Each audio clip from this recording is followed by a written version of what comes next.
Salut à tous, je m'appelle Matt et je suis hyper heureux de pouvoir vous présenter enfin la première vidéo de Popeyes Critique. Et on fait tourner les serviettes comme des petites girouettes.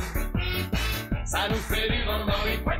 C'est bête, mais c'est bon pour... Le sommeil a été long et difficile de sortir quand on est bien au chaud. Mais il était temps de réveiller la bête et enfin de pouvoir la faire communiquer. Métaphore animée terminée, il est temps pour vous de savoir pourquoi j'ai créé Popeyes Critique. Et pour ceux qui ne le connaissent pas, il y en a beaucoup. Le but était très simple, mettre en avant des œuvres du 7e art qui divergent les amateurs et également parler de thèmes ou de réalisateurs un peu particuliers et aborder enfin des œuvres cultes mais sous des angles différents.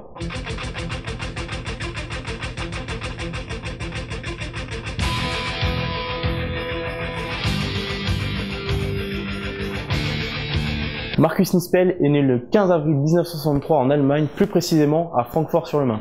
Ou Francfort, parce que franchement, c'est grave chiant. C'est qui ce mec?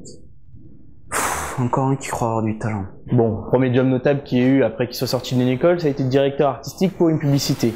Mais ce n'est pas tout. Il a également été réalisateur pour des clips musicaux, pour des artistes comme Janet Jackson, George Michael ou encore Cocorico, Mylène Farmer et Pascal Obispo. C'est en 2003 que Markus Nispel sera lancé dans le domaine du 7e art, puisque c'est Mr Big Budget Explosion qui l'installera au poste de réalisateur d'un remake d'un film culte, un slasher réalisé en 1974 par Toby Hooper, Massacre à la tronçonneuse.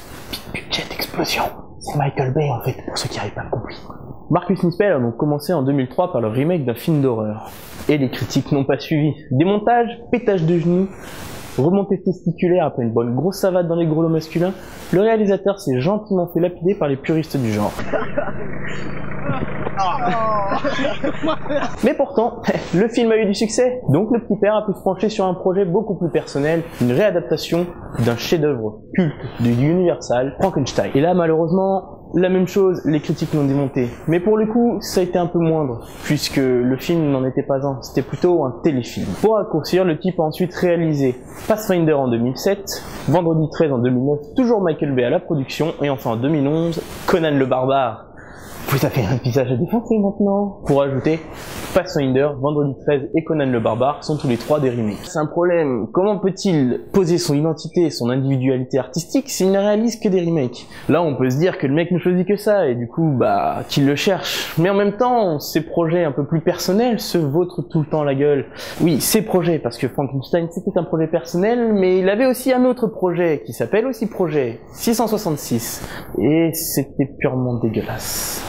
Pour autant, les films de Nispel ne sont pas tous mauvais. Massacre à la tronçonneuse, Vendredi 13 ou Pathfinder encore, même s'ils sont loin d'être très bons, il en ressort un côté sombre et sale maîtrisé par un seul réalisateur de nos jours.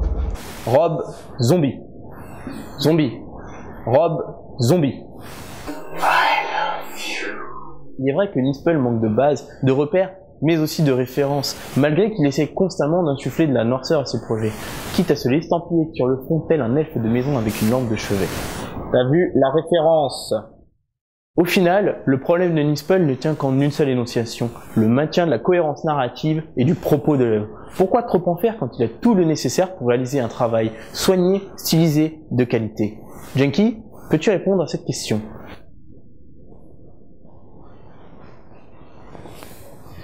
Qui veut de la pâte à tartiner? Ok.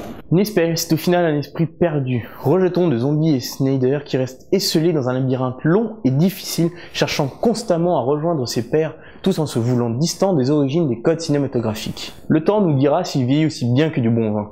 Laissons-lui juste la chance de prouver individuellement d'idées qu'il est capable de nous proposer des films dignes de ce nom.